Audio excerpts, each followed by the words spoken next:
Ao que tange os três aspectos associados à dependência química, devemos ficar bem atentos a três fatores. Fatores de cunho biológico, psicológico e social. Sobre o fator biológico, este se constitui enquanto uma predisposição genética. Esta é a herança genética que o indivíduo carrega. É como um marcador biológico. Outro fator também é a capacidade do cérebro em tolerar a presença constante da substância. Neste aspecto, entram fatores como farmacocinética e farmacodinâmica, que constituem as condições do efeito da droga sobre o organismo e como o organismo reage ao efeito da substância.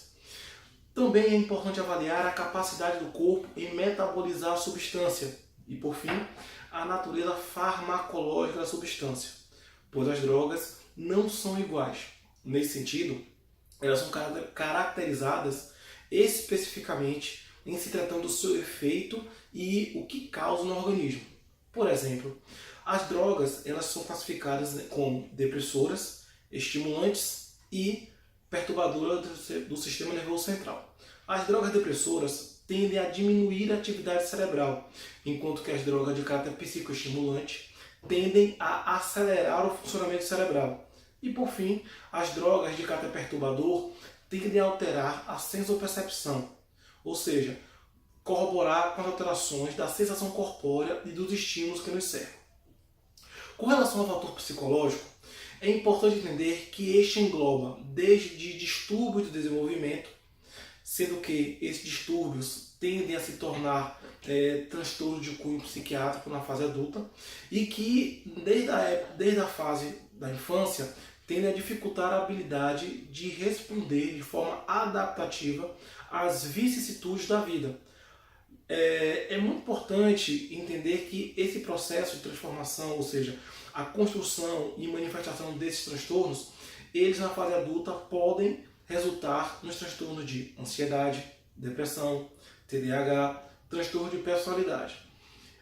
Com relação aos transtornos psiquiátricos, eles podem atuar também como comorbidades para o desenvolvimento do abuso de drogas. Além disso, uma baixa resiliência pode ocorrer nesses indivíduos, tais como caracterizada como a baixa resistência à frustração e a dificuldade de enxergar possibilidades e aspectos positivos nas frustrações, nas dificuldades e nos desdobramentos da vida, resultando assim em um déficit no desenvolvimento de coping, que são estratégias de enfrentamento funcionais para lidar com o mal-estar, e a expectativa positiva quando o efeito do uso de droga é outro fator também muito importante.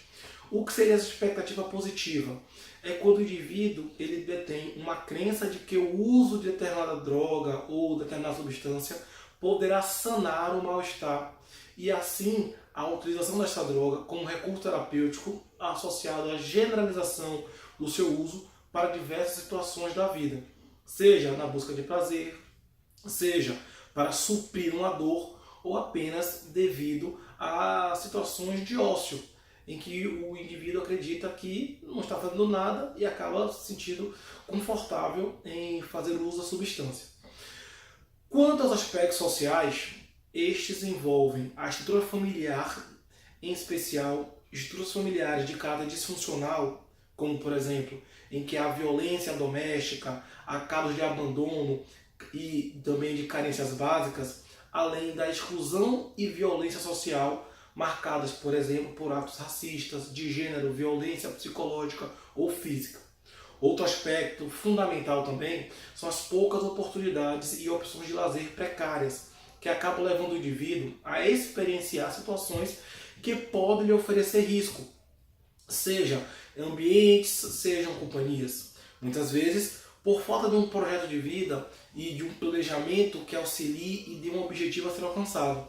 O consumo de drogas também está associado à pressão de grupo, em especial grupos que fazem uso reconhecem que para compor ou para fazer parte deste grupo deve-se se submeter às regras e muitas vezes a regra é o consumo da substância. Ao que tange o consumo de substâncias, o grupo ele pode estabelecer uma condição. A condição de permanência ou de pertencimento pode ser especificamente o indivíduo fazer uso de substância para que este seja membro do grupo. Outro fator é o que nós chamamos de ambiente permissivo ou estimulador para o consumo de drogas. Este é importante avaliar que onde não há incentivo, onde não há estímulo, provavelmente não haverá consumo de substância.